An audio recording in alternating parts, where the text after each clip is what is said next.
buenas noches, les saludamos desde Lima, Perú y queremos darle las gracias por su participación en nuestros eventos científicos del mes de agosto. En esta oportunidad presentaremos un excelente tema, control de calidad en parasitología, que estará a cargo del director de ICL, Arturo Chávez Pita de Perú.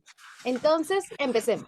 Y recuerden que el Instituto para la Calidad de Laboratorio, ICL, siempre busca la mejora continua de todos ustedes. Muy buenas noches, Arturo, bienvenido.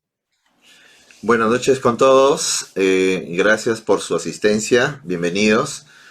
Hoy día vamos a conversar de control de calidad en parasitología clínica a nivel de atención primaria. Este tema interesante siempre tiene sus aristas, como todo tema, y bueno, nos toca revisarlo, ¿no?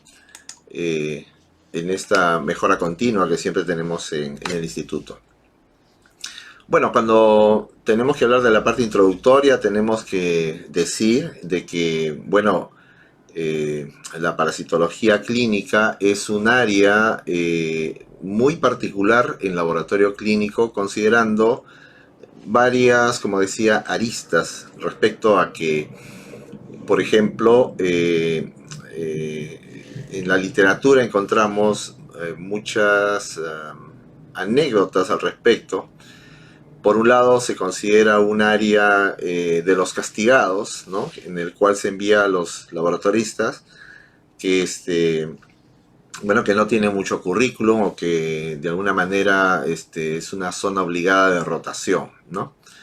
Por otro lado, la trascendencia clínica también se pone en cuestionamiento porque no son enfermedades tan graves, con excepción de algunas amebas, si nos vamos limitando al tema de la parasitología de enteroparásitos, ¿no? Y bueno, por otro lado, tiene una relevancia importante porque evidentemente la cantidad de parasitosis como casuística es muy alta y la importancia de encontrar los parásitos también lo es, ¿no? Entonces, como decía, hay diversas aristas al respecto. Y para los que nos gusta la microbiología, evidentemente esto es un área apasionante porque existe una variedad enorme de no solamente de parásitos, sino también entre cada enfermedad que causa el parásito, diversos vectores, diversas manifestaciones clínicas y se van incrementando los métodos de acuerdo a las tecnologías. Así que empezamos hablando sobre control de calidad en parasitología, con una breve introducción, por supuesto. Ya sabemos de que primero la parasitología es el área del laboratorio clínico más antiguo que hay, ¿no? Ya en el siglo XV se hablaba sobre los estudios de los parásitos que se hacían por médicos o galenos o algunos autores, algunos biólogos, también algunos empíricos. Y ya se hablaba pues se describía sin poder saber qué era, se describía los parásitos, ¿no? Y cuando apareció la microscopía, lo primero que se llega a encontrar son también los parásitos, ¿no? La Giardia lamblia, ¿no? Es muy curioso cómo en las anales de la medicina se empieza a hablar de los primeros parásitos observados al microscopio. Evidentemente porque son estructuras grandes que se pueden ver en movimiento, entonces son más fáciles de observar. Aquí vemos, por ejemplo, un análisis de una evaluación externa de malaria en Honduras, como vemos que existe un porcentaje de error al final, de error en presencia de la infección o también en la identificación de la especie, ¿no? Entonces, siempre vamos a encontrar información variada al respecto a ver, voy tirando mi pluma, al respecto de los resultados que hacemos cuando comparamos los resultados entre diversos laboratorios, ¿no? Entonces, si uno revisa, encuentra bastante información respecto a estos ensayos que se hacen muy fáciles de formalizar o formular un pool de parásitos y enviarlo a varios laboratorios y ver qué tan bien o mal salen, ¿no? Este estudio en Cuba, por ejemplo, menciona que de 9 laboratorios, pues 3 salieron desaprobados, ¿no? Según algunos criterios que ellos tienen. También sabemos que existen para poder encontrar estos parásitos métodos directos y métodos indirectos. Evidentemente los métodos directos son los que identifican directamente el parásito y existen pues voluminosos libros antiguamente, ahora pues en PDF, donde podemos elegir, encontrar diversos métodos de observación, de concentración, de coloración de estos parásitos, ¿no? Aquí vemos que los métodos directos son, por ejemplo, el Berman, extrae larvas que se identifican a especies de morfología, por morfología, flotación, ¿no? De raspado de úlcera perineal, de raspado de úlcera cutánea, de lavado bronquial. Son métodos directos a los cuales nos vamos a referir ahora. Y los métodos indirectos, que evidentemente pues son por inmunoserología, los inmunistoquímicos y de otros servicios de apoyo al diagnóstico de tratamiento, no los vamos a ver ahora porque sería muy extenso de comentarlo, ¿no? También encontramos en la literatura diversos algoritmos que nos van dando una estandarización del proceder cuando tenemos, por ejemplo, heces frescas en diferentes metodologías, ¿no? También con las heces fijadas, ¿no? Ahí están los autores. Como les digo, existen muchos algoritmos que uno debe ir eligiendo, ¿no?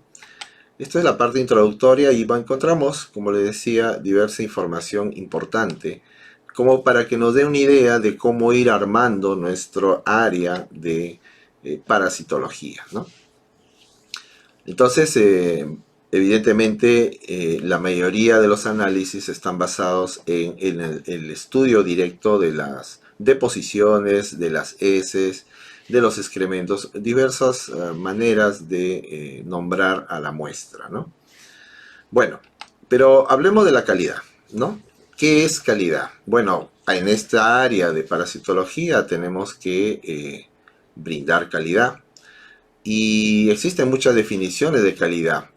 Sin embargo, desde el punto de vista ya del laboratorio, nosotros tenemos que ir un poco hacia la definición de la ISO, que justamente, a diferencia de satisfacción del cliente, de hacerlo bien a la primera, algo que le da valor o tal vez una cualidad que permite comparar en este caso, laboratorio con otros y que los mejores son los que tienen calidad o excelencia, la ISO dice calidad es el cumplimiento o el grado de cumplimiento del requisito de calidad. Entonces aparece una palabra técnica denominada requisito. Resulta entonces que existen requisitos para el desenvolvimiento del laboratorio de parasitología, ¿no? Entonces, esto es un primer elemento a tomar en cuenta. Y cuando, claro, vemos nuestro mapa de procesos de laboratorio, en los procesos de producción, los misionales, los operativos, encontramos justamente lo que siempre vemos, ¿no? Que existe un área preanalítica, analítica y posanalítica. Plevani menciona de una fase pre-preanalítica y de una post-posanalítica que también podría incluirse dentro de nuestra organización cuando lo queremos planificar así. Igual hay que considerar que no importando si es un área misional, visional o de apoyo, todos los procesos y subprocesos del laboratorio requieren cierto grado de control, ¿no? Requieren cierto grado de gestión, ¿no? Habitualmente uno debe incluir a un dueño de proceso para cada subproceso que se debe encargar de la gestión de este proceso, ¿no? Y bueno, acá está la definición ISO, calidad, grado en el conjunto de características inherentes a un laboratorio, pues cumple con los requisitos. Otra vez entonces, esta palabrita requisitos. ¿Y cómo se gestiona la calidad? Bueno, fundamentalmente cuando uno hace una gestión de algo, debe cumplir con estas 4 fases, ¿no? Uno debe planificar, debe organizar, dirigir y controlar. Y como ven, controlar es la última de las fases en la gestión, ¿no? Entonces, la gestión de la calidad corresponde a varias cosas. y una de ellas es de lo que vamos a hablar hoy día, que es control de calidad. Pero antes de eso tiene que haberse planificado la calidad, tiene que haberse organizado quién la va a hacer, en qué momento lo va a hacer, quién es el experto y que nos va a llevar de la mano la dirección. Y al final, el control que está tan relacionado con los indicadores, ¿no? Entonces, con un indicador yo puedo determinar cuál es el desempeño del laboratorio respecto a la calidad. Evidentemente, cuando hablamos de indicadores, también debe haber indicadores de producción y de seguridad. Hoy día conversamos sobre calidad y vamos centrándonos un poco a ese tema. Ahora, en diversas guías nos dicen de laboratorio, nos dicen pues que hay que identificar las estrategias de control de calidad, ¿no? Ya que cada laboratorio es diferente y para efectos del laboratorio de parasitología tiene sus propias características, ¿no? Que seguramente todas las conocemos y que vamos a ir viéndolas durante esta reunión.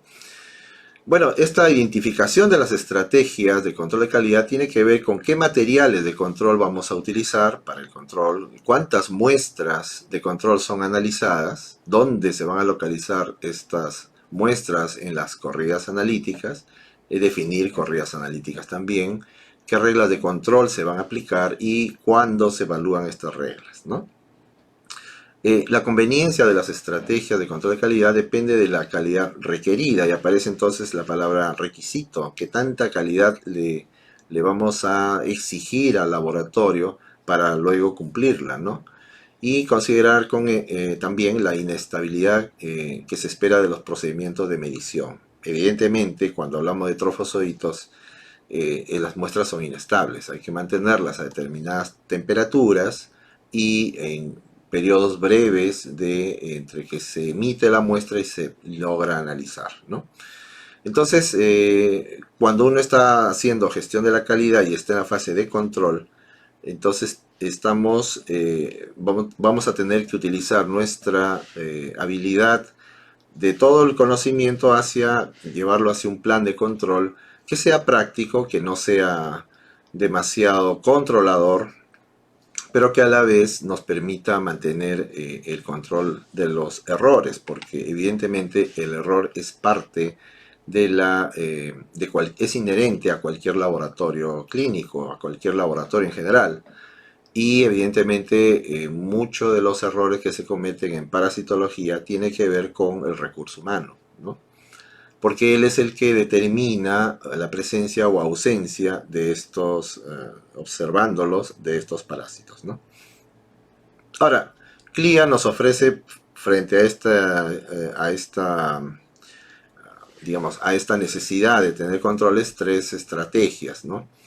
En donde la última no aplica en parasitología porque tiene que ver cuando los sistemas analíticos tienen incorporados procedimientos de control de calidad, como podría pasar, por ejemplo, en las pruebas rápidas, en las pruebas POC, que son normalmente controles electrónicos. En parasitología habitual del nivel primario no tenemos tecnología, entonces no aplicaría esto. Sin embargo, cabe decir que actualmente existe ya tecnologías emergentes en parasitología que buscan el antígeno, buscan el epítope o buscan el genoma y entonces ya se vuelven mucho más sofisticados y que obvian la observación microscópica, ¿no? Pero bueno, no es el caso, ahora vamos a hablar del nivel primario y entonces estamos entre el control correcto de la calidad y el control predeterminado de la calidad. Fundamentalmente la diferencia estriba en que en el control correcto de la calidad uno pasa controles en función del desempeño. Es decir, si yo tengo dos hijos, uno que estudia, que siempre saca buenas notas, que va al colegio temprano, no se escapa y hace sus tareas solo, y tengo otro hijo que no es tan bueno y bueno, se escapa del colegio, no estudia, sale jalado y a veces se queda dormido, no hace la tarea. Evidentemente aplico más control en este hijo que tiene menos desempeño, del cual se confía menos. Lo mismo sucede en el laboratorio. En el laboratorio tendremos métodos más confiables que otros. Ahora, considerando el laboratorio de parasitología, también hay que decir que tendremos el recurso humano que no siempre está estandarizado. Habrá personas que tienen más experiencia, personas que tienen menos experiencia, en todo, ¿no? En la preparación de los reactivos, en la observación de los parásitos o en el uso de los instrumentos, que no son muchos en parasitología, básicamente son un conservador, una centrífuga, un microscopio, algún elemento más como un vórtice o un baño María, pero no es mucho más lo que se tiene, no se tiene equipos tan sofisticados. Entonces, este tipo de control, el número uno, control correcto de la calidad, trata de indicarnos de que debemos ser juiciosos para implementar un control de calidad en función, por ejemplo, de cuántas veces, qué material, en función del desempeño. Si vemos que nuestro laboratorio anda bien, no habría que controlarlo tanto, porque controlar mucho algo que anda bien causa hostigamiento. Y si, claro, el laboratorio no anda tan bien, entonces hay que empezar a incrementar los controles. Ya vamos a ver cuáles son estos controles que se aplican o que se recomiendan. Y el control predeterminado de la calidad tiene que ver con que usted fije un control en determinado tiempo, un control negativo, un control positivo, cada 24 horas o por cada turno o por cada semana, y a todos los métodos por igual. Bueno, eso es el predeterminado. Ya usted elige cualquiera de estas dos estrategias, dependiendo de los criterios propios del laboratorio, ¿no? Recordar que lo que hacemos en control de calidad es medir el error, y que el error son de dos tipos en el laboratorio: el error aleatorio y el error sistemático.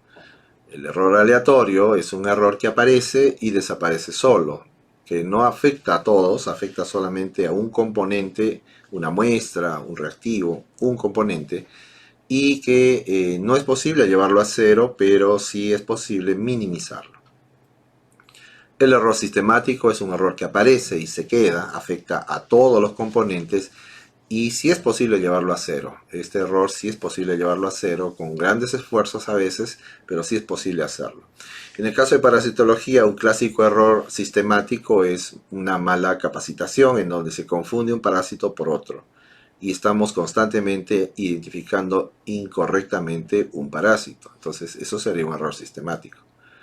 Un error aleatorio podría ser un error que, por ejemplo, una persona, pues, evidentemente se equivoca, un error clerical, y confunde la muestra por otra, o confunde un parásito por otro, ¿no? Entonces, pero que no es habitual, que fue un lapsus, y que, bueno, podría ser esto un error aleatorio. El efecto de un error aleatorio es que afecta a la precisión, ¿no? Y la precisión se define como la capacidad de que cuando yo hago algo y lo reproceso otra vez, lo hago igual, ¿no? Lo hago igual o muy parecido. En los efectos cualitativos, si a una muestra lo proceso 3 veces, debo obtener el mismo resultado las 3 veces. Entonces puedo decir que tengo precisión. Ahora, si encuentro resultados diferentes, podría decir que no tengo precisión. En realidad la precisión no se mide, lo que se mide es la imprecisión. Y se puede cuantificar cuando tenemos métodos cuantitativos, pero cuando son métodos cualitativos, solamente se palotea y se vuelven números enteros y se coloca, pues, como check, ¿no? Como un checklist, como una lista de cotejo en la cual voy colocando si sí o si no, ¿no? Ahora, esta imprecisión o la precisión se mide con el control interno. El control interno es una comparación, porque la herramienta para saber si algo es bueno o malo, si algo tiene o no calidad, es la comparación. Cuando yo comparo mis resultados con el de otra persona, con el día anterior o con la misma muestra, estoy haciendo una comparación intramuros, o sea, conmigo mismo. Así sea comparado por otro profesional o de repente por otra metodología, igual sigue siendo dentro del laboratorio. Entonces le llamo un control interno, una comparación conmigo mismo, yo laboratorio. Ahora, cuando esta comparación es con otros extramuros, se habla de un control externo. Y bueno, el error sistemático es justamente, se mide con un control interlaboratorial, ya es entre varios laboratorios. Bueno, en todo caso, el control interno, les decía, es un control que se aplica en parasitología para evaluar la precisión de lo que estamos haciendo, ¿no? De los procedimientos, de los resultados. El error sistemático es un error que como les comenté, aparece y no desaparece, que afecta a todos los componentes y que afecta la veracidad. Este término técnico es fundamentalmente para los métodos cuantitativos. No aplica para parasitología cualitativa y sí podría aplicar para los métodos de inmunoserología, que también son de parasitología, pero no lo vamos a ver hoy día porque no aplica para los enteroparásitos, ¿no? Y bueno, esto se mide con una comparación interlaboratorial, que es una comparación entre laboratorios para comparar sus promedios. No les contaba que era cuantitativa. Bueno, pero lo que sí podemos implementar en parasitología es un control externo. Bueno, resulta de que cuando yo sumo el error aleatorio más el error sistemático, obtengo el error de medida. Bueno, cuando uno hace un análisis de un paciente, no importa de qué tipo sea, eh, uno comete un error acumulado, un error de medida, un error de ensayo que es inherente a los laboratorios. En este error están sumados los dos errores, el aleatorio más el sistemático. Una manera de poder medirlo, muy fácil, es en una muestra, enviar una muestra ciega a un laboratorio, por eso es un control externo, y ver qué responde. Si responde bien, entonces diremos, este laboratorio es exacto. Y si responde no tan bien, entonces diremos que no es exacto. Para efectos cualitativos es exacto e inexacto. Para efectos cuantitativos sí se puede calcular el porcentaje de exactitud. Bueno, el error de medida, que es el error total, como le dicen en cuantitativo, afecta la exactitud del análisis y se mide con el control externo. Entonces, en parasitología utilizamos un control interno que debe utilizarse para validar las corridas analíticas, para validar el turno o la corrida analítica, y un control externo. Bueno, el control interno es compararme conmigo mismo y el control externo, que es compararme con otros, tiene que ver con medir la exactitud, ¿no? Estos dos elementos, precisión y exactitud, son las unidades de medida para la parasitología. Ahora, revisando también la literatura, evidentemente encontramos varios manuales que son la referencia que debemos utilizar para efectos de implementar el control de calidad. Entonces, acá he tomado nota del Instituto de Salud Pública de Chile, en el cual menciona en uno de sus manuales que el control de calidad interno tiene la importancia, ya que se puede aplicar en todas las fases de producción de resultados, es decir, en el preexamen, en el examen y en el postexamen. Y ellos recomiendan, por ejemplo, que el examen parasitológico seriado de deposiciones, la metodología a utilizar es el Barrow modificado. Bueno, eso es un punto de vista, otros pueden utilizar otro tipo de test para hacer estas análisis de exámenes seriados, ¿no? Y bueno, y se establece y bueno, sugiere que se establezca un flujograma de trabajo para las técnicas seleccionadas, y eso es importante, porque parte del control de calidad no es solamente pasar una muestra a control, eso sería fácil. En realidad, control de calidad tiene que ver con que se vea la calidad del resultado, pero evidentemente el resultado es la suma de varias acciones. Entonces, la preparación del reactivo, la calibración y mantenimiento de los equipos, la disciplina en el cumplimiento de los procedimientos, la calidad de la muestra y una serie de elementos son los que suman finalmente si es que tenemos precisión y exactitud, ¿no? Bueno, entonces, considerando estos elementos, empecemos hablando de la preanalítica. Las fases preanalíticas son para todos igual, siempre existe una solicitud de análisis, luego se prepara o se le indica al paciente cuáles son las condiciones para que tome la muestra, luego se identifica la muestra cuando llega, se transporta, no se lleva una a una a laboratorios, entonces se va a almacenar y luego que se almacena por lotes se lleva al laboratorio, ¿no? Que debería validar la muestra. Normalmente en la preanalítica uno valida la muestra, separa las que están bien o mal, a pesar de que ya se hizo en la parte de identificación, en el registro de pacientes, pero igual siempre es bueno corroborar, hacer una segunda revisión. Recuerden que las buenas prácticas de laboratorio nos indican de que cualquier procedimiento o cualquier paso del procedimiento que se realiza de manera manual, que no se utilizan equipos o computadoras, debe verificarse dos veces, ¿no? Porque pueden haber errores, sobre todo en el momento de rotular, en el momento de clasificar o de calificar, ¿no? Bien, entonces todo esto es el esquema clásico de la preanalítica. Cabe decir que no está definido un límite para el número de veces que el médico solicite una muestra de heces, ¿no?, del mismo paciente. No se puede rechazar o contradecir lo que el médico es. Lo que sí puede pasar es que el médico se está confundiendo. Pero por eso es que tenemos que tener orden al momento de recibir las muestras. Pero sí puede ser que el médico esté pidiendo varias veces la muestra durante el mes, ¿no? Acá dice puede ser tantas veces que hasta estar satisfecho del resultado. Por ejemplo, para encontrar larvas de estercolaris, estorgiloides, o a veces hay que examinar muestras a intervalos durante un mes, ¿no? Para encontrar quistes o trofozoitos de entamoeba histolítica o giardia lamblia, ¿no?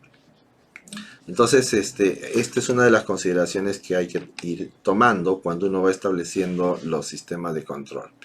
Y dentro de los principios generales para la recolección de muestras, pues evidentemente hay que tomar en cuenta cuando las heces no se recogen de manera adecuada y por lo tanto los resultados no son confiables, ¿no? Cuando las heces son ya que tienen mucho tiempo de emitidas o no están preservadas, entonces van perdiendo valor diagnóstico. Es importante entonces calificar las muestras, ¿no? También cuando vienen refrigeradas, no son recomendadas para buscar larvas o trofozoitos, ¿no? Eh, También cuando hay moco y sangre deben incluirse en esta porción. Estos son los elementos básicos de parasitología. Y bueno, si se utilizan medicamentos y una serie de elementos que tienen que ver con los principios generales de la parasitología. Considerar que existen algoritmos para evaluar o estimar el error preanalítico en función de las metodologías que se van a utilizar, el recurso humano, el talento humano que trabaja, el medio ambiente, los materiales, etcétera. Una serie de elementos que también podemos encontrarlos en la literatura. Y que existen fuentes de variación también, que se tienen que considerar en estos requisitos que nos vamos a poner para generar nuestros controles de calidad. Bueno, la etapa del ciclo biológico, evidentemente, la carga parasitaria, las alteraciones en el tránsito intestinal y los medicamentos o sustancias que pueden ser naturales, pero que en altas concentraciones afectarían la muestra. Bueno, tomando en cuenta entonces todo lo dicho, es importante definir entonces cómo puedo hacer el control de calidad. Aquí este manual de Chile, que es bastante bueno, nos indica 5 indicadores, ¿no? Y nos va nombrando los indicadores y vamos explicando y analizando ellos para que los tomen como una referencia, ¿no? Que es bastante buena y nosotros en el instituto lo hacemos así. Lo primero es evaluar la solicitud del examen, ¿no? El nombre del indicador sería porcentaje de solicitudes podría ser incorrectamente llenados, ¿no? Entonces, ¿qué porcentaje están o correcto o incorrectamente llenados? Que no sería más que contar cuántos formularios llegaron correctamente llenados y ahí hay que definir que normalmente en los países existe una normativa en donde define cuáles son los campos o qué información es obligatoria, ¿sí?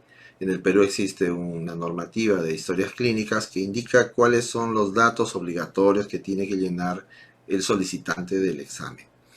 Ahora, sobre eso, en parasitología en general, en microbiología, se solicita algunos antecedentes clínicos, alguna presunción diagnóstica y a veces se solicita también si hay un historial, ¿no? De alguna enfermedad relacionada.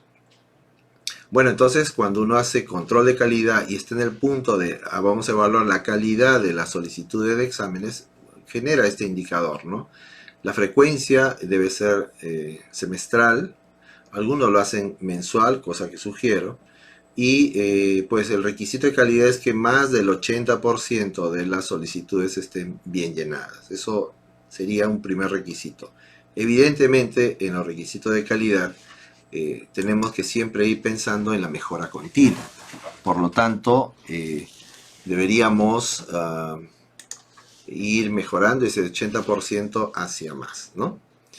Bueno, el segundo elemento a controlar es las instrucciones para la obtención de la muestra. Esto es bastante importante porque evidentemente hay tres maneras que deben hacérselo al unísono al momento de dar instrucciones a los pacientes en general. Evidentemente tenemos que entregar un escrito, no podemos solamente verbalmente darle las instrucciones porque el paciente, pues es un paciente que está preocupado, no está en su medio ambiente, probablemente está enfermo, se siente no tan bien y es necesario reforzar esas instrucciones que le damos, ¿no? Para evitar justamente que malogre la muestra, considerar que el éxito de un buen análisis empieza por una buena muestra. Y justamente entonces las instrucciones deben darse de tres formas al mismo tiempo.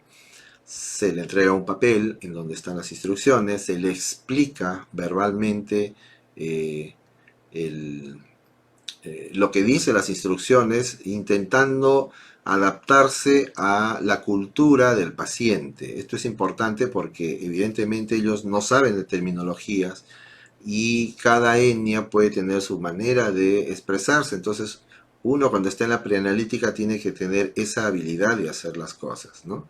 De ponerse en los zapatos del paciente, ¿no? Y tener una empatía tal que cordialmente entregue la información. Y más aún, si es posible, hacer algún ejemplo, ¿no? Decirle, mira, este frasco, o tener un frasco de ejemplo, este frasco se maneja así, las deposiciones lo pones en un papel periódico, bueno, las instrucciones, o si en una bolsa o directamente, bueno, se hace un ejemplo y si es complicado, pues cabe la pena pues grabar un video y mostrárselo, ¿no? Entonces, de estas tres maneras estamos asegurando de que las instrucciones para la obtención de muestra estén bien indicadas, ¿no? Cuando uno hace control de calidad, hay una metodología que sí, que es observar, ¿no? Observar simplemente. Y uno tiene su lista de verificación y uno empieza a observar. Entonces voy a observar 10 veces cómo entregan estas instrucciones y puedo sacar mi propio registro de cómo está la calidad de las instrucciones. Ahora, se puede generar el indicador, como lo menciona acá, el porcentaje de compresión de indicadores, ¿no? Y tiene que ver con que el requisito mencionado acá es mayor o igual a 80%. Esta frecuencia debe hacerse semestral. Nosotros siempre indicamos que sea bimestral, cada 2 meses, ¿no?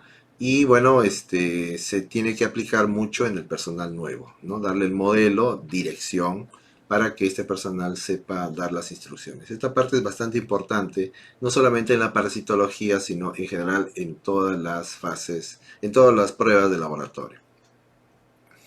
El 1.1.3, recolección de la muestra. Por supuesto, porcentaje de muestras que están mal contra las muestras que están, el total de muestras, ¿no? Y que ahí puedo sacar un indicador mensual donde la cantidad de muestras que estén bien tiene que ser mayor o igual a un 90%. Ustedes pueden elevar ese requisito, pueden ponerle 95, 98.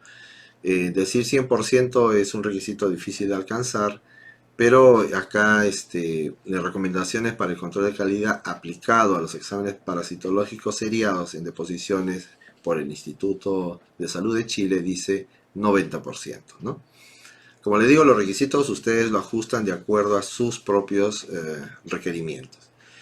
Después viene conservación y transporte de la muestra. Ahí tenemos dos indicadores, porcentaje de muestras derramadas y porcentaje de muestras fuera de tiempo o temperatura de procesamiento. Evidentemente, si están refrigeradas, pues se afectan los helmintos, los trofozoitos, y bueno, si están calentadas, me ocurre que lo han puesto al sol, pues también se van a afectar. Entonces, porcentaje de muestras fuera de tiempo o de temperatura es un indicador más, y el porcentaje de muestras derramadas otro indicador más. En este caso, que las muestras derramadas no sean superior al 5% y que las muestras que están fuera de tiempo o no están en la temperatura correcta, que no superen el 5% también, ¿no? Ahí está la frecuencia.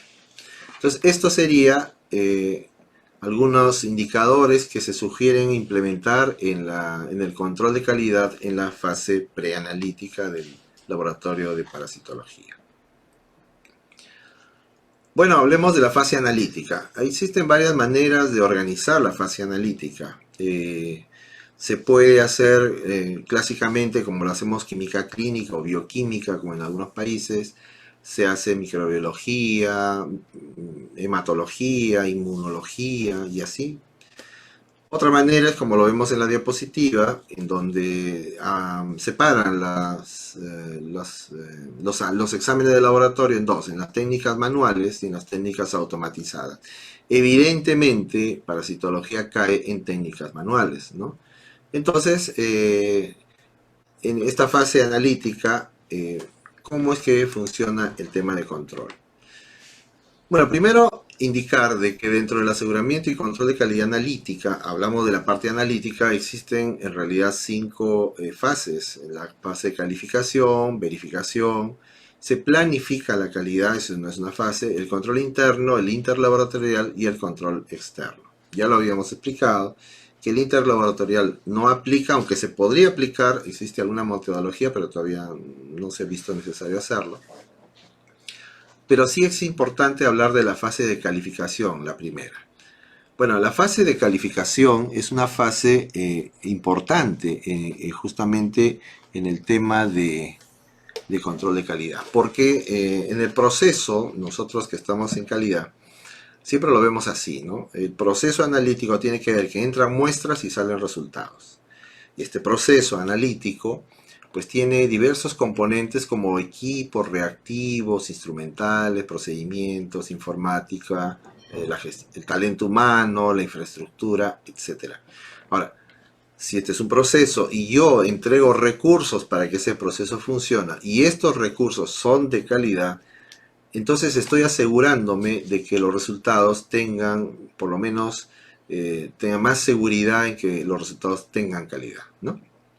Y evidentemente cuando coloco recursos de baja calidad o de calidad pobre, pues es lo más probable que los resultados también tengan baja calidad, ¿no? Entonces es importante la fase de calificación, es decir, en el momento en que yo recibo los recursos, calificarlos a través de fichas técnicas con requisitos predeterminados, de tal forma de que ya no dependa de una intuición, no dependa de un estado de ánimo, ni un impulso para calificar o descalificar, sino depende de un documento previo que ya está estudiado y formado por el comité de calidad a veces, en el cual incluso está sellado y firmado por el director del laboratorio, en el cual no aceptamos reactivos de este grado de pureza, personal que no tengan experiencia, se me ocurre falta de registros de, por ejemplo, de calidad del proveedor, que no esté almacenado adecuadamente, etcétera, etcétera, ¿no? Entonces, la calificación es una parte importante en la fase justamente de analítica de cómo es que el sistema de apoyo nos entrega productos calificados. Luego toca hacer los ensayos para ver si funcionan bien. Entonces está verificándose que estos componentes, estos recursos están haciendo lo correcto. Todavía no he colocado en contacto las muestras. Si yo le digo al personal, ¿tú sabes parasitología? Bueno, sí. A ver, vamos a calificarte. Pasa la calificación, pero igual toca hacer una evaluación, una verificación de que esa información es cierta, documentaria muchas veces, y se le entrega algún tipo de material que nosotros tenemos que tener para evaluar, ¿no? Si hablamos del recurso humano. Y si son reactivos, lo ponemos en marcha, por ejemplo, si son colorantes, si tienen la densidad adecuada para los métodos de sedimentación, si las láminas son las correctas, ¿no? Se hacen procedimientos de verificación o de control de calidad de los recursos, ¿no? Luego, entonces, esta fase de verificación. Luego también pasaremos a un control interno y a un control externo. Que estas 4 cosas son las que deben hacerse en parasitología, ¿sí? Bueno, ¿y qué se evalúa? Pues evidentemente los recursos, ¿no? Los reactivos, una cosa importantísima, tenemos una serie de elementos de los reactivos y cómo es que el fabricante nos explica sus características técnicas y cómo tendríamos que evaluarlos, ¿no? Ya tendríamos que entrar a uno por uno y sería bastante largo, pero existe mucha literatura al respecto, ¿no? Si desean alguna información, con mucho gusto voy a dejar al final mi correo, me escriben les puedo enviar alguno de los métodos de cómo hacer el control de calidad de estos reactivos. Lo mismo sucede con los equipos, ¿no? En cuanto a los equipos, evidentemente el equipo más importante, el que suele ser el más utilizado, es el microscopio. Entonces, dentro de la microscopía existe un tema de decir, evidentemente los centrífugas, los conservadores, etcétera, también tienen que controlarse de acuerdo a lo que diga el fabricante. En general, siempre se hace de acuerdo a lo que dice el fabricante. Pero hablando de la microscopía, hay una parte importantísima porque de él depende casi el 99% de los resultados y el microscopio tiene que estar bien calibrado, ¿no? Entonces ahí viene un tema interesante de cómo es que se hacen estas referencias para tenerlo calibrado. Y para tenerlo calibrado, pues existen en general, dos formas de hacer esta calibración. Lo importante, para no entrar en el detalle, es que el microscopio permita reconocer el tamaño, porque el tamaño es determinante en el diagnóstico de la imagen que estoy viendo, ¿no? El tamaño es importantísimo y por eso es que incluso los algoritmos para identificar amebas, para identificar quistes, está en función muchas veces del tamaño y lo podemos ver acá, ¿no? El tamaño, ¿sí? Siempre estamos viendo pues el tamaño en todos los elementos para identificación. Por eso es que es importante que este microscopio siempre lo tengamos calibrado, ¿no? A tomar en cuenta eso. Acá también vemos, por ejemplo, de los flagelados intestinales, ¿no? O de los quistes de flagelados también, que es muchas veces el tamaño lo que determina. Y les digo por qué. Porque cuando pasamos control de calidad, el control de calidad, el nivel de control más simpático de pasar es la muestra negativa. Uno pasa muestras negativas, pero muestras, como tenemos muchísima variedad de componentes en la dieta, entonces algunos componentes excretados van a parecerse mucho a parásitos y entonces la mayor parte de los errores de laboratorio son los falsos positivos, ¿no? Eso es curioso. Normalmente lo que más suele darse son falsos negativos en otros tipos de ensayo, pero en parasitología hay muchísimos falsos positivos porque creen ver diferentes parásitos que en realidad no existen, ¿no? Entonces, muchos de ellos tiene que ver porque no identifican bien el tamaño. Evidentemente sí se parecen, pero el tamaño es lo que te da un poco esa finura en el diagnóstico, ¿no? Entonces, este microscopio, a tomarlo en cuenta, podría ser un error sistemático si nuestro microscopio no tiene la calidad correcta. Claro, que a lo de parasitología les dan el microscopio que está en menor condición porque el que tiene que tener mayor condición es el de hematología, el de citología, etcétera. Pero no, es muy importante el microscopio de parasitología que esté bien calibrado. También tiene que ver con la forma como registramos. Existen muchos errores de registro, se interpretan mal las abreviaturas. Entonces también tendremos que estandarizar este tipo de registros, ¿no? Y estar socializando permanentemente de que una SS es Strongyloides stercolaris y de repente no significa otra cosa, ¿no? Entonces es importante cuando tenemos los registros y cómo hacer un procedimiento correcto de los elementos no solamente a registrar, sino a la manera de procesarlos. Ahora, también importante para el control de calidad interno dentro del laboratorio de parasitología es el material de referencia. Todo laboratorio debe contar con un mínimo de referencias, las cuales pueden ser algunas de estas o todas, ¿no?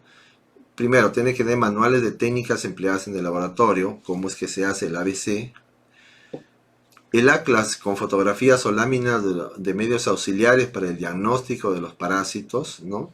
Esto está emitido por la OMS, así que es bastante fácil descargarlo y tenerlo, imprimirlo o tenerlo en un álbum, bueno, dentro de la computadora para que podamos ir ganando experticia. Muestras coloreadas de parásitos, nuestra laminoteca, ¿no? Donde tenemos nuestras muestras ya fijadas y podemos estar revisando permanentemente, sobre todo para personal nuevo.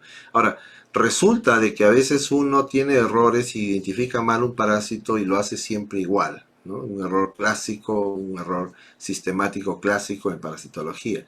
Por eso es importante que por más práctica que tengamos, siempre tengamos eventos de capacitación, por un lado, pero también eventos de revisión de lo que ya sabemos. Eso es parte importante. Por supuesto, nuestras muestras preservadas en formalina al 5% o al 10%, donde tenemos nuestros pools de suero. Ahora, si es posible no tener pools y no tener muestras separadas, ¿no? Este solamente de, por ejemplo, Giardia lambia, este solamente de Ascaris lumbricoides, este solamente de Strongyloides, etcétera. Eso sería mucho mejor, ¿no? Para poder utilizarlo incluso como un control interlaboratorial, ¿no? Mándame tu muestra, yo te mando la mía, por supuesto, una parte nada más, y vamos guardando nuestras muestras formuladas, ¿no? Así que todos estos son materiales de referencia que debemos tener. Una de las estrategias es las muestras dobles. Se trata de un verdadero control de calidad en privado, hacia adentro, control interno. El supervisor, tendrá que existir alguien responsable de calidad, divide longitudinalmente en dos porciones el 10% de las muestras del día, ¿no? O sea, si yo tengo pues 10 muestras, haré una. Si tengo 20 muestras, haré dos, ¿no? El 10% de la muestra las divide longitudinalmente colocándolas en recipientes de los que se usan para recibir las muestras. El personal que realiza el análisis no debe percibir este manejo previo, no debe darse cuenta. Una de las dos porciones llevará otro nombre o número de identificación. Podríamos ponerle un código RQ, por ejemplo, ¿no? Que solo el supervisor conoce, evidentemente, de qué muestra se trata. Terminado el proceso, el supervisor verá que todos los pares tengan el mismo resultado. En caso contrario, verificará los detalles del procedimiento llevado a efecto por el personal responsable, el que hizo la prueba, y lo sujetará a nuevos adiestramientos, porque evidentemente no puede dar resultados diferentes. Uno de los resultados más en la práctica que hemos encontrado es la Leminolepis nana, que no lo identifican correctamente. Ahí lo vamos a ver, tenemos un cuadro por ahí, ¿no? Y como dice ahí, sin importar el rango académico, jerárquico o salarial, es importante. A veces los jefes también, los más expertos también se equivocan. No porque no conozcan, sino ya para un tema de desidia, de repente negligencia, cansancio o distracción, ¿no? Entonces, esto es importante como control de calidad, aplicar muestras dobles. Y esto es algo característico en control de calidad en parasitología. Algunas otras estrategias, lecturas dobles. Por ejemplo, este es el control de calidad mínimo, ¿no? Debe aplicarse en días aleatorios y en forma regular, una vez por semana, ¿no?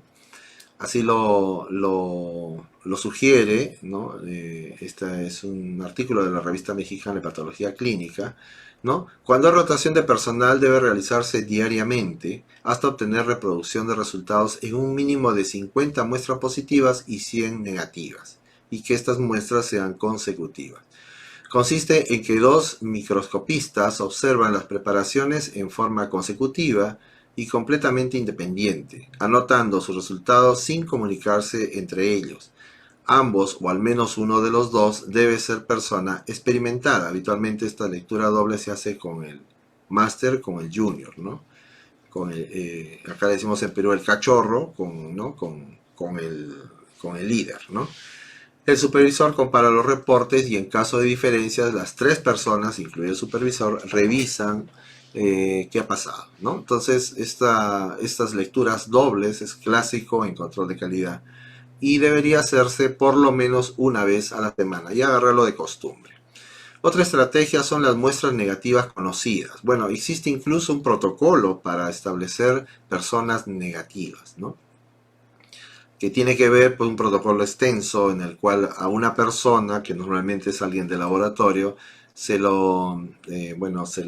muchas veces se lo somete a tratamientos antiparasitarios o a veces no es el caso, pero el hecho es que se va haciendo muestras seriadas hasta saber que esta persona no tiene parásitos. Luego de eso, se obtienen muestras negativas, patrón, les decimos, y las conservamos en formalina por mucho tiempo. ¿No? Se recomienda más de 30 días, pueden ser 60 o 100, hasta 120 días. Y ya sabemos que esas muestras son negativas. Ahora, lo curioso con estos, eh, digamos, pacientes o personas que se prestan es que se les va dando diferentes dietas que confundan o que intenten confundir al laboratorista, ¿no? Algunas semillas, algunos elementos en la dieta que puedan hacerlo confundir, y en sus deposiciones van apareciendo evidentemente, y estos son muestras muy buenas para someterlos a un control, sobre todo para preparar control externo, ¿no? Bueno, estas muestras negativas conocidas, dice, es muy importante evitar la frecuente tendencia a inventar resultados positivos que se practica por complacer al paciente o al médico. El supervisor introducirá en la rutina diaria 10% de estas muestras negativas en forma que no sea percibida por el personal que ejecuta la centrifugación. Al final del proceso verificará que el reporte sea negativo y en caso contrario, pues otra vez tomar medidas correspondientes con ese personal que se lo identifica como no capacitado, ¿no?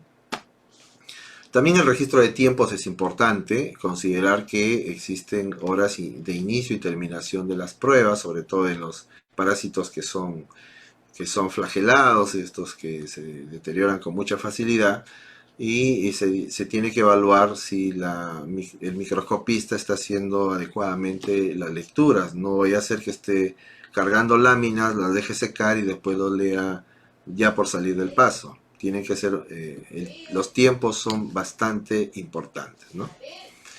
Otro de los elementos es la observación del proceso, lo que les había comentado, ¿no?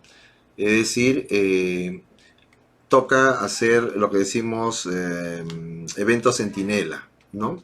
Un evento centinela en control de calidad significa que el responsable de calidad, pues, o a veces el dueño del proceso, simplemente se para en un lugar, esta es una técnica japonesa, y luego dice la técnica de 2 horas, ya nadie se da cuenta que tú estás ahí observando, ¿no? Bueno, en general sí funciona. Ahora, si quieren poner una cámara o una ventana, también funciona mejor. Pero en todo caso, la técnica dice, usted parece en un lugar en donde no interrumpa a nadie y empiece a observar. ¿Y qué es lo que observa? Pues si los procedimientos se están llevando como dice el procedimiento, si no se están saltando pasos o no se está respetando los tiempos, ¿no? Si se está haciendo correctamente la conservación y el flujo del proceso, sobre todo en estas muestras delicadas, ¿no? Las temperaturas, etcétera, ¿no? Si es que los sobrenadantes, los sedimentos se están manejando de manera correcta, si se llevan los 3 centrifugados, etcétera, etcétera. Entonces, la observación es otro de los elementos que se tiene que implementar. Como ven, ya vamos creando una frecuencia de controles que ustedes pueden tomar todos los que se está sugiriendo o no. Evidentemente uno de ellos es la preparación profesional, ¿no? Conviene hacer planes de capacitación que no solamente sean teóricos, donde todos escuchan y bueno, algunos se aburren, sino hacerlos teóricos prácticos aplicativos. O sea, teóricos, esto luego se lleva a la práctica, entonces se somete a algunas prácticas que se pueden hacer incluso online o mejor aún en el laboratorio, y luego que se apliquen, ¿no? O sea, que luego que ya sepamos el conocimiento de la teoría y de la práctica, lo podemos aplicar en el laboratorio implementando algunas cosas, ¿no? A campañas de repente, o procedimientos de control, o capacitaciones. Cuando una persona capacita, aprende el 90% de la información. Cuando una persona está escuchando nada más, llega a guardar el 40% de la información, y en los siguientes 20 días solo se queda con 15 porque se va olvidando. El que capacita retiene muchísima más información. Entonces, los profesionales jóvenes que están empezando, hay que obligarlos a que capaciten, ¿no? A que nos capaciten, y así estamos evaluando y ellos también están reteniendo más información. Los planes de capacitación, sobre todo para el ojo del microscopio, es fundamental, ¿no? Bueno, y acá tenemos algunos indicadores para evaluar el área analítica del laboratorio de parasitología, ¿no? Bueno, ahí tenemos que el equipamiento, hay tres indicadores, dice calibración, evidentemente controlar la calibración del microscopio con reglillas, estas reglillas se incorporan en los lentes y uno empieza a ajustar para que sepa el personal. A veces ponen punteros ya graduados, en otros casos dejan la rejilla, cosa no sugerida, pero de alguna manera tenemos que capacitar para que el personal sepa el tamaño y pueda identificar adecuadamente el tamaño. Muchas veces se utiliza el patrón del glóbulo rojo, pero a veces se puede utilizar dentro del ocular o alguna marca que nos puede indicar los tamaños, ¿no? Alguna guía se le dice. Y evidentemente no debemos cambiar el ocular ni los objetivos porque ya quedó medido. Otra vez, el mantenimiento preventivo de los equipos, limpieza y mantenimiento del usuario. Esto se controla, se debe controlar, que se ejecute, ¿no? Dentro de los reactivos, bueno, la calidad del reactivo según el fabricante, existen formas, densitómetros, los colorantes, el pH, por ejemplo, ¿no? La calidad del fijador, y ahí tenemos las maneras y las frecuencias, ¿no? Por ejemplo, la calibración, una vez por cada nuevo equipo, ¿cuántos equipos? Mantenimiento preventivo, según recomendaciones del fabricante, al igual que la limpieza.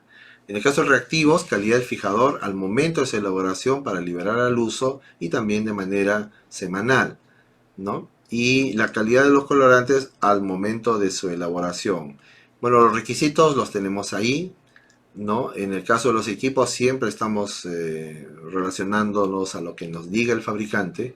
Y en el caso de los reactivos, bueno, en el caso de la calidad del fijador, que la morfología quede intacta a los elementos presentes y que sea transparente y sin contaminación aparente, que no aparezcan partículas, ¿no? Que nos pueda confundir, que se vea limpio, ¿no? Artefactos, le decimos en microscopía. Bueno, y la calidad de los colorantes, evidentemente, eso es clásico, que en el colorante pues se vea muy bonito, ¿no? Y que evalúa la potencia de la tinción, la coloración de los núcleos del citoplasma, la diferenciación de los colores, ¿no? Cuando son tricómicos o bueno, esto es bastante importante para poder hacer una adecuada diferenciación. O más indicadores, sí, hay muchos más. Desarrollo del método, lo que les decía. Que primero tengamos documentos estandarizados, POEs, ¿no? Para hacer mantener vivo el documento, evaluar que los documentos, los procedimientos, los manuales, los instructivos estén primero y luego que se cumplan, eso es una parte, ¿no? Y esto se tiene que hacer permanentemente porque es una de las causas más frecuentes de errores. Después, procesar la misma muestra en duplicado desde el origen, como les había comentado, procesar la misma muestra por dos operadores distintos. Estos son controles que deben hacerse mensualmente. Algunos lo hacen quincenalmente, yo lo sugiero igual, quincenalmente. En cuanto a la preparación de láminas, que es un hecho importante, pues porcentaje de preparaciones de grosor aceptable. Cuando uno hace las láminas, evidentemente, si son finas, se va a apreciar bastante bien. Cuando son gruesas, ya no. Entonces, se tiene que tener preparaciones con grosor aceptable, y eso es un entrenamiento. Esto se debe hacer mensualmente. Y bueno, el 90% de las preparaciones tienen que ser muy buenas, ¿no? Entonces, de 10, 9 buenas, eso hace un buen requisito de calidad. Número de preparaciones a observar por muestra, entonces se debe establecer al verificar el método empleado, eso ya depende del método, y lo ideal en el requisito de calidad es que sean de 2 a 4 preparaciones, ¿no? Eso sería el requisito para esta referencia, ¿no? Y 4 indicadores más para la observación de las muestras, que evidentemente ahí es donde se cometen más errores. Las preparaciones dobles, que ya lo mencionamos, ¿no? se divide longitudinalmente la muestra en dos frascos y se envía dos veces. Concordancia entre los que leen una misma muestra, lo lee primero uno y después lo lee el otro y no se comunican y se comparan los resultados. Porcentaje de concordancia para muestras de referencia. Sí, a veces nos llegan muestras de referencia o a veces tenemos nuestras muestras formalizadas ahí guardadas y debemos sacarlas de cuando en cuando. En este caso se pide que sea mensual para hacer una evaluación, ¿no? Total, mal no nos va a hacer revisar una muestrita más, ¿no? Pero esta muestra ya sabemos el resultado. Y a veces los guardamos, los que estamos en calidad, los guardamos codificados para que nadie sepa, que no diga pues qué parásito está en el frasco, sino lo sacamos con un código de barras y ya los que estamos en calidad sabemos a qué se refiere, ¿no? Entonces es como un desafío, ¿no? Como un desafío en buena onda que se le da al personal y evidentemente ellos pues a veces se sienten hasta insultados porque están viendo un parásito muy común, pero a veces nos damos algunas sorpresas, ¿no? Así que esa es una buena costumbre. Tiempo de lectura de la observación también es importante, sobre todo para las muestras frescas, y esto se debe hacer según estas recomendaciones del Instituto de Salud de Chile, pues mensualmente. Si ustedes quieren incrementar la frecuencia o disminuirla, ya depende de ustedes, ¿no? Bueno, entonces hemos hablado de la preanalítica y ahora pasamos a la posanalítica. La posanalítica es un área importante, por supuesto, porque hace 5 cosas muy importantes. Una de ellas es guardar la información correctamente, hacer la correlación clínica, guardar las muestras de seguridad, ¿no? Por si acaso hay algún reclamo. También ver los controles, evaluar los controles internos y también los externos, que ya lo vamos a ver y bueno, es también el que lidera el control de mando del laboratorio, ¿no? Entonces, la posanalítica, ¿cómo lo evaluamos? Bueno, lo primero que la posanalítica tiene que evaluar si, primero, están colocando correctamente el nombre del parásito, ¿no? Muchas veces encontramos errores en ese tipo, ¿no? Colocan un tricocéfalo, por ejemplo, ¿no? Entonces, tenemos que hacer que se registre correctamente el nombre del parásito. Esa es una de las primeras cosas y como saben existen muchos parásitos que evidentemente se localizan anatómicamente, depende del parásito, ¿no? Entonces, tener claro esta información y pues no colocar un parásito que no existe o no debería existir en esa cavidad o en ese lugar. Y se sugieren dos indicadores, ¿no? Uno, el referente al informe de resultados, que es el contenido del informe, si es que los informes contienen toda la información que debería contener. Se hace un indicador porcentual ahí, ¿no? Y esto se hace anualmente. Entonces uno tiene que llevar un registro, como la frecuencia es baja, se lleva un registro y se va colocando. Cuando hay un informe que no contiene toda la información, se hace un paloteo, un check, ¿no? Acá uno en el mes de enero, dos en el mes de febrero y así hasta llegar a una cantidad. Y bueno, se espera, normalmente el requisito es que nadie falle en este aspecto, pero a veces sí se falla. Entonces el requisito acá le han puesto, se espera que el informe contenga todos los datos requeridos. Cuando no los contiene, pues sería una no conformidad, si es que este es el requisito. A veces se dice que el 95%, que el 98% es lo habitual. Después el cumplimiento con los tiempos de respuesta. Esta parte también es importante porque esta es una de las cosas que más valoran los pacientes o los clientes o usuarios del laboratorio, que espera que su resultado salga lo más pronto posible, ¿no? Y a veces también existe otros indicadores de cuántos resultados nunca lo recogieron. Eso también podría ser un indicador postanalítico. Bueno, en este caso el porcentaje de cumplimiento es tiempo de respuestas. Siempre recordar que es una no conformidad cuando uno ofrece algo y no lo cumple. Y cuando este ofrecimiento está por escrito y es parte de un procedimiento, entonces es una no conformidad no cumplir, ¿no? Y generaría a veces un reclamo y hasta una queja. Bueno, en todo caso, este es otro de los indicadores que se deben evaluar según esta referencia mensualmente, ¿no? Bueno, y sí debe ser mensual, a mi punto de vista, porque nosotros debemos hacer un informe mensual. Les hablaba de que existen algunas referencias. En el Perú tenemos un manual de procedimientos de laboratorio para el diagnóstico de los parásitos intestinales en el hombre, que tiene muchos algoritmos y está muy bonito, así que este podría ser una buena referencia. También utilizar la referencia de las recomendaciones para el control de calidad aplicado al examen parasitológico seriado de deposiciones del Instituto de Salud Pública de Chile. Y en buena cuenta esto lo tienen ahí, es de consulta pública, así que tenemos todas las ideas para armar nuestro plan de control de calidad. Ahora, otro de los aspectos es el control externo. Hablamos ya todo del control interno, ahora tocaría hablar del control externo. Es bastante breve. El control externo no es otra cosa que recibir muestras que no sabemos el resultado y analizarlas. Ahora, para todo lo que sea control externo tenemos una ISO que es la 17043, que se refiere al control externo, requisitos generales para los ensayos de aptitud. Bueno, resulta de que en esta ISO hay una parte muy bonita en la cual nos da unos modelos de cómo hacer control de calidad, a veces incluso sin muestras o controles. Bueno, las comparaciones interlaboratorios se utilizan ampliamente para varios propósitos y su uso es de carácter obligatorio en el Perú, eso sí, ¿no? Estos propósitos son evaluar el desempeño de los laboratorios para llevar a cabo ensayos o mediciones específicos y hacer el seguimiento del desempeño continuo de los laboratorios, evaluar el desempeño. Identificar problemas de laboratorio y evidentemente cuando encontramos que algo no está bien, como lo hemos venido ejemplizando, pues hacer acciones de mejora, hacer un ciclo de mejora, establecer la eficacia y la comparabilidad de los métodos de ensayo. Si esto es interesante cuando vemos método de concentración, cuál funciona mejor. Eso tiene que ver mucho con la calidad de los reactivos y con la prolijidad en el método para encontrar la densidad específica. Entonces hay que tener un densitómetro y ser muy cuidadoso para que funcione bien, ¿no? Y bueno, identificar las diferencias entre laboratorios, eso es interesante, ¿no?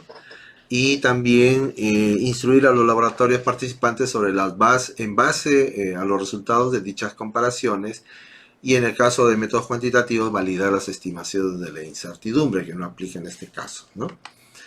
Y les contaba de que en esta ISO 17043 existe una serie de modelos para hacer control de calidad externo, ¿no? De muestras compartidas, de revisión de muestras, que es lo clásico, secuenciales, simultáneos. Bueno, existen varios modelos muy interesantes, denle una leidita. A veces se comparten muestras y podemos tener una cantidad de elementos que nos sirvan para comparar nuestros resultados con otros. Esto es bastante interesante. Ahora, existe evidentemente para participar en un control de calidad externo, pues un calendario de fechas en el cual el organizador o el fabricante envía las muestras. Esto tiene una programación, un calendario, ¿no? Y luego uno pues tiene que establecer su protocolo para participar, ¿no? Digo, voy a empezar a partir de tal fecha porque ya tengo estandarizado y tengo asegurado mi proceso con un control interno que ya tiene mis indicadores y mis indicadores están bastante bien. Es momento de participar en un control externo. Muchos laboratorios empiezan por el control externo y luego pues van notando que no estaba asegurado el control interno, que no está asegurado los procedimientos, que no hay una fase de verificación y menos de calificación, entonces es un desastre y ya están participando en control externo. Lo malo es que el control externo genera evidencia de desempeño. Ya aparecen estos informes acumulados que nadie los puede borrar, ¿no? Es una evidencia. Entonces siempre es bueno empezar por el principio, que sería calificar, luego verificar, luego hacer mi control interno, documentar, ¿no? Establecer mis planes de calidad con los requisitos adecuados y cuando ya todo funciona como reloj, entrar a un control externo, ¿no? Luego de esto viene pues comprar el programa. Estos programas suelen ser anuales y que ya empezar a recibir estas muestras que nos va llegando y participar. Luego de eso nos dará un reporte y sabremos cómo estamos y cómo está también el resto. Evidentemente se mantiene la confidencialidad del caso y vemos estadísticas, pero no sabemos de quién se trata. Ellos tampoco saben que es nuestro laboratorio y con eso vamos encontrando cómo se mide el desempeño de una manera objetiva por un tercero. Eso es el control de calidad externo. Y como ven, existen varios modelos. Lo más frecuente es tener muestras positivas conocidas, ¿no? En general, este es el único procedimiento usado en los programas externos de control de calidad. A veces, en vez de muestras, se envían microfotografías. Antes se enviaba por CD, ahora es online, ¿no? De algún parásito, y sirve para explorar la habilidad del microscopista para comparar lo que observa con la lámina de un libro, ¿no? Evidentemente ellos tienen también sus imágenes, ¿no? Bueno, está también indicado para la docencia, por supuesto, y no explora la diligencia ni la constancia del personal, ni la reproducibilidad, que es un término de precisión, de los resultados de la rutina diaria en el trabajo, sino más bien es retrospectivo a lo que sucede cuando se hizo el análisis, se envía el resultado y se espera pues el reporte, ¿no? Acá tenemos un ejemplo. Este es un control colombiano, dice condiciones generales de la estabilidad de la muestra y explica, ¿no? La muestra G1003 es una muestra que se preparó de esta manera y que se ha guardado de esta forma, se ha estabilizado de esta manera y se ha enviado a los laboratorios, ¿no? Y los resultados estadísticos tienen que ver, por ejemplo, con que se envió una muestra que tenía dos parásitos, el principal, el más abundante, la Giardia lamblia, y el secundario, el menos frecuente, el de menos concentración, sería Blastocystis hominis, ¿no? Y eso es lo que se espera encontrar. Si usted encontró esto, es exacto. Es un laboratorio exacto con buen desempeño. Si usted encuentra ya algo más o algo menos, entonces ya va perdiendo exactitud. Y si encuentra un parásito que no existe o puso negativo, entonces su exactitud está bastante deteriorada, ¿no? Y manda un reporte. Acá vemos, por ejemplo, otro ejemplo de este mismo fabricante en el cual manda un reporte en el cual, a ver si podemos, creo que no, en el cual vemos que hubo 110 participantes, ¿sí? El resultado reportado fueron 78, algunos no reportaron, y bueno, que todos coincidieron que era Giardia lamblia, ¿no? Pero hay otros laboratorios y Blastocystis hominis, pero hay otros laboratorios que han encontrado, pues, no han encontrado negativo, o Iodamoeba, ¿no? O Endolimax, ¿no? Entonces, están viendo algo que no existe. Entonces, así podemos irnos dando cuenta de cómo estamos, ¿no? Y al final, una estadística, que lo vemos acá, al respecto de cómo es el porcentaje de los hallazgos de cada laboratorio. Y con esto también es una herramienta de evaluación. Normalmente los organizadores del control externo pues envían un reporte, y si usted sale bien varios reportes, a veces anuales, a veces trimestrales, les envían un certificado de que está participando o de buen desempeño, dependiendo, y esto usted lo puede colocar como una evidencia de que está haciendo no solo control de calidad, sino también de desempeño, ¿no?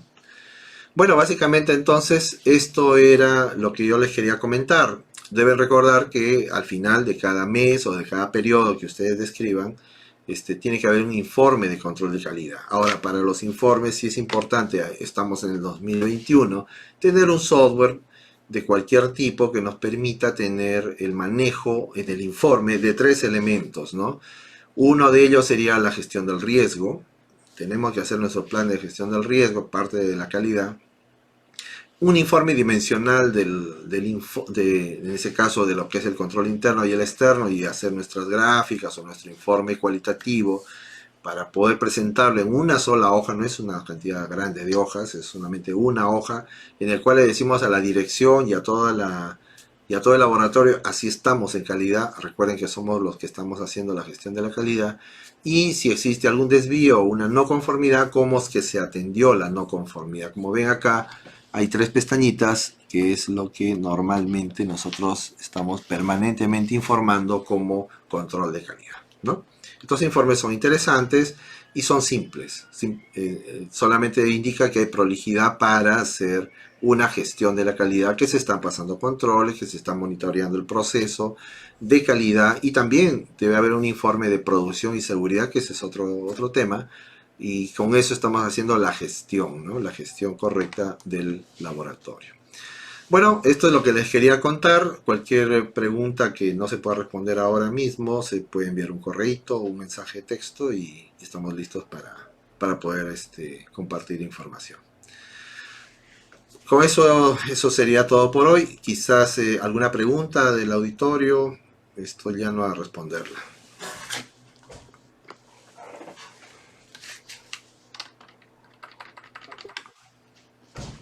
Arturo, muy bueno. ¿Cómo estás? Tengo algunas preguntas del Facebook. A ver. Sí. Nos dice en cuanto a, según su experiencia, ¿cómo debe ser la evaluación de la competencia del personal nuevo que rota por el área de parasitología? Correcto. Básese en el acápite 5.1 de la 15.189 de la ISO, ¿no? Ahí le da todas las pautas, pero para resumirlas diríamos lo siguiente. La competencia es la suma de valores, de actitud, de conocimiento, de habilidad de llevar ese conocimiento a la práctica y de experiencia, ¿no? Eso es la competencia. Ahora, para ser competente, por supuesto, tenemos que haber estudiado, entonces tener que haber estudiado una profesión, tener título profesional, tener una inducción dentro de la organización, ¿sí? Es decir, es todo un procedimiento de inducción para poder acercar a la persona que no conoce el laboratorio hacia adentro del laboratorio, se le presenta a las personas, se le presenta la infraestructura, se le presenta el plan estratégico, se hace una evaluación de la competencia, se hace una evaluación del desempeño, se lo pone a prueba. Son diferentes elementos que se le llaman inducción, ¿no? Entonces, conocimiento se lo induce, luego se lo entrena. Por supuesto, debemos que para ser competente me tienen que entrenar.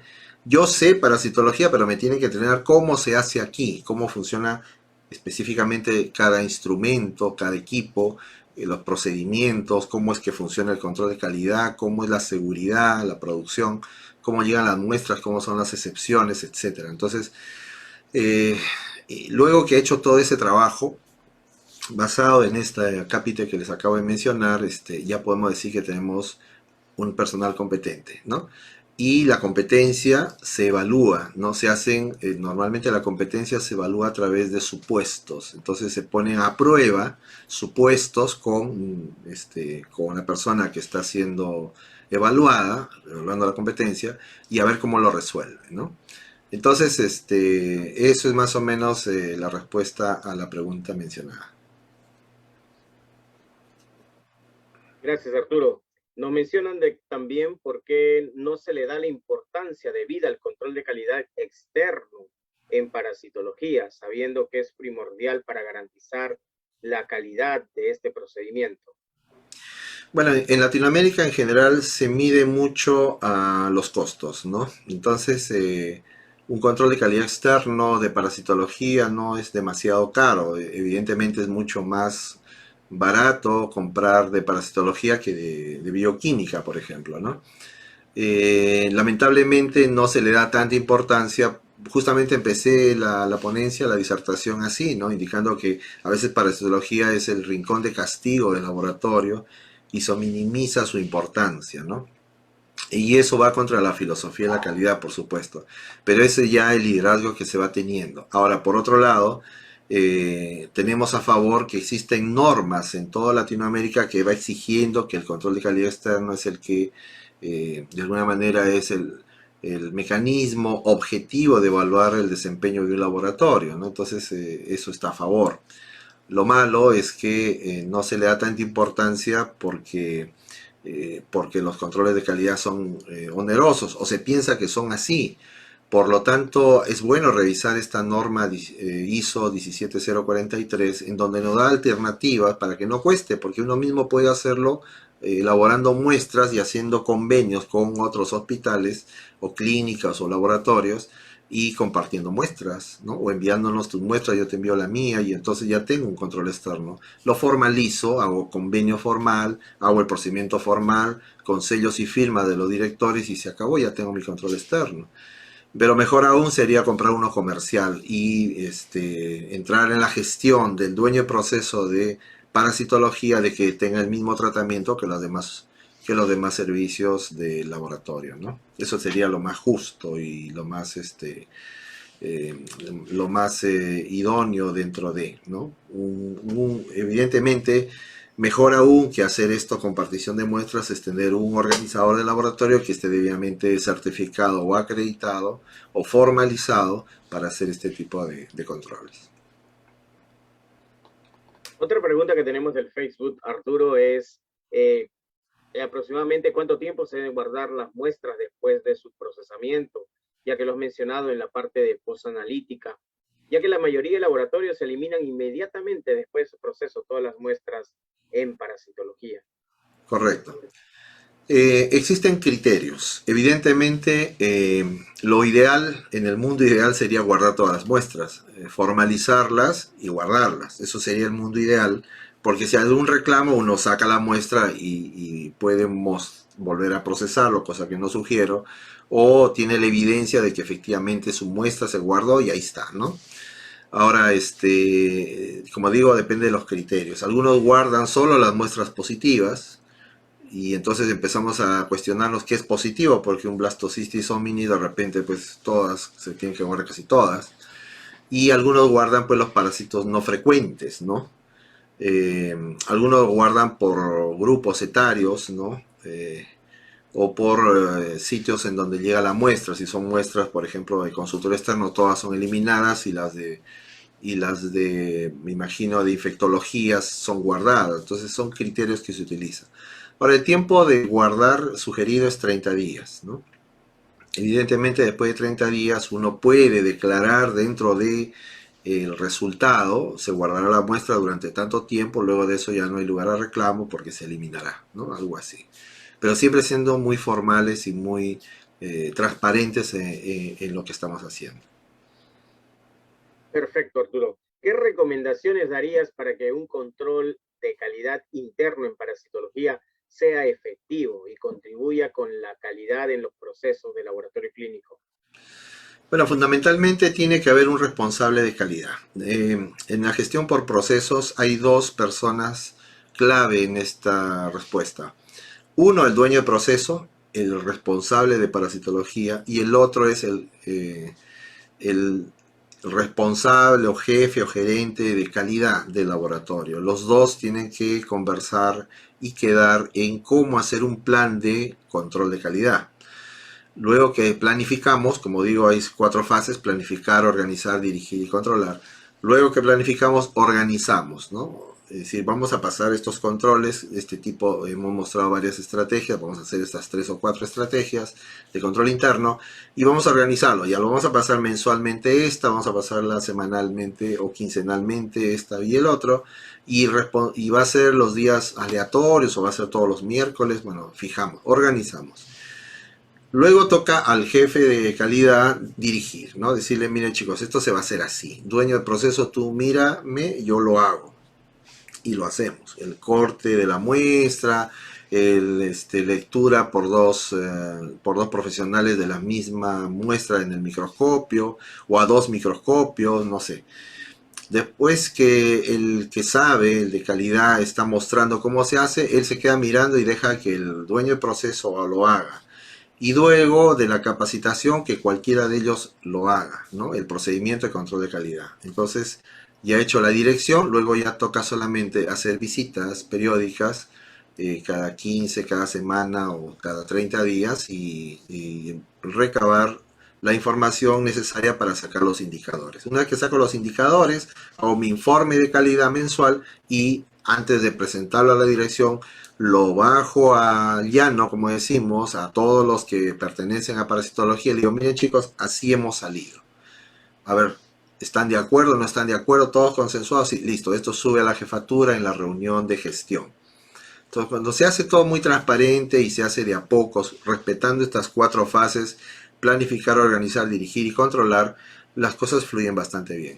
Ahora, si yo soy el jefe de calidad y por saber mucho implemento solo los procedimientos, establezco, no explico nada, solamente obtengo las muestras y empiezo a controlar, inmediatamente fracaso porque hay resistencia al cambio. Cuando no es, las personas no saben lo que pasa y por supuesto tienen derecho a saberlo porque ahí es donde gastan todo el tiempo laboral, a veces más tiempo están en el trabajo que con la familia. Entonces ellos tienen derecho de piso, tienen derecho de que alguien no venga a intrometerse a menos que explique correctamente de qué se trata y que esto es por beneficio de los pacientes y de la mejora continua del laboratorio, ¿no? Entonces, la filosofía de la calidad aplica muy bien en estos casos como una estrategia, por eso se habla de estrategias, ¿no? Muy bien, Arturo, muchísimas gracias. Realmente felicitaciones, comentarios muy positivos y diferentes comentarios buenos acerca de la presentación que has dado, ¿no? Hablan Bueno, también, por ejemplo, del Facebook, María Gabriela Castillo nos dice, los los coproparasitológicos seriados con la rotación de análisis es complicado. ¿Cómo se debe realizar un control adecuado?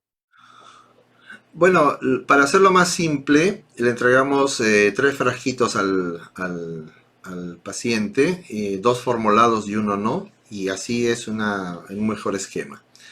¿Y cómo lograr que esto sea efectivo? ¿No? Me repite la pregunta, se me fue lo último. Los coproparasitológicos o los exámenes TS seriados con la rotación de los analistas o de los ¿Ya? laboratoristas es complicado. ¿Cómo realizar un control adecuado? Bueno, sí, lo que pasa es que cuando hay rotación, a veces uno encuentra una cosa que el otro no encontró o a veces se contradicen, ¿no? Porque Correcto. hay parásitos que no van. Entonces, todo tiene que ver con un tema de capacitación, ¿no? Evidentemente, como dije al inicio, a veces a uno lo mandan a rotar a parasitología sin tener un conocimiento, tiene un conocimiento general de los parásitos, no tiene experticia en parasitología, pero a ese mes lo mandan a rotar ahí y entonces el dueño del proceso de parasitología tiene que estar permanentemente preocupado en que justamente este personal que está inexperto, pues logre la experticia del caso haciendo la inducción que le decía, ¿no? Que es parte de esto es el entrenamiento, ¿no? Y también la evaluación, ¿no? La evaluación de la competencia. Entonces para eso tenemos que guardar pues nuestras muestras formuladas con determinados parásitos, nuestras láminas coloreadas y también hacer estos procesos de capacitación permanente, ¿no? Pedirle que ese personal nuevo capacite, eso es una de las mejores estrategias, ¿no? Que él capacite.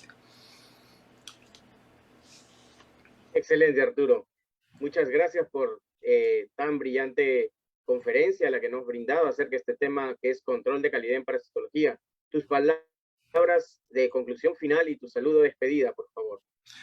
Bueno, solamente agradecerles su asistencia. Siempre es muy gratificante encontrar personas que se apuestan por la mejora continua.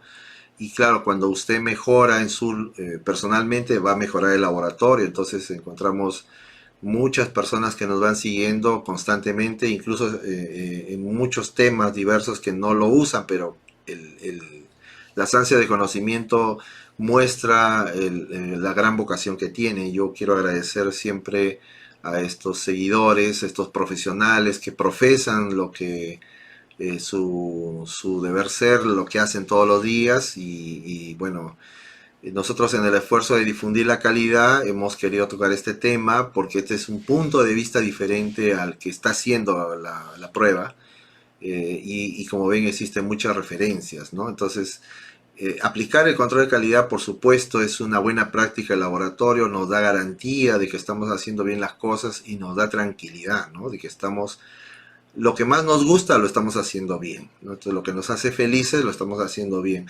Y esto genera, por supuesto, una felicidad para el que le gusta realmente el laboratorio. Así que, como vuelvo a decir, si tienen alguna consulta, juntos lo podemos absolver. Acá tenemos un instituto que permanentemente está ayudándolos y que en el hecho de ayudarlos también aprendemos y entonces se vuelve un ciclo virtuoso entre los que entregan información y los que lo reciben, ¿no? Así que muchas gracias por estar acá y bueno, si hay algún aviso, Enrique, bienvenido. Claro que sí, Arturo. Para el día de mañana tenemos nuestro último webinar del mes de agosto. El tema va a ser control de calidad en inmunohematología, técnicas de aglutinación en columna. Un excelente tema dado por un especialista que es el doctor Marcelo Márquez Sandoval de Chile. Él es encargado de inmunohematología avanzada del Centro de Sangre y Tejidos de Valparaíso, Chile. Y una persona de mucha experiencia, además de ser un profesional carismático que le gusta compartir el conocimiento. Así que están todos invitados, pasen la voz mañana 28 de agosto, 7:30 de la noche, hora Perú. Los invitamos a participar en este excelente evento. Control de calidad en inmunohematología, técnicas de aglutinación en columna. Agradecerles por la participación, agradecerte a ti, Arturo, como CEO del Instituto para la Calidad de Laboratorio ICL de Perú, por todas las oportunidades que nos brindas para seguir avanzando en el conocimiento y poder ser laboratoristas más competentes. Así que el día de mañana tenemos una nueva cita con la calidad. Muy buenas noches, toda América Latina. Arturo. Buenas noches con todos y descansen y cuídense mucho. Hasta pronto.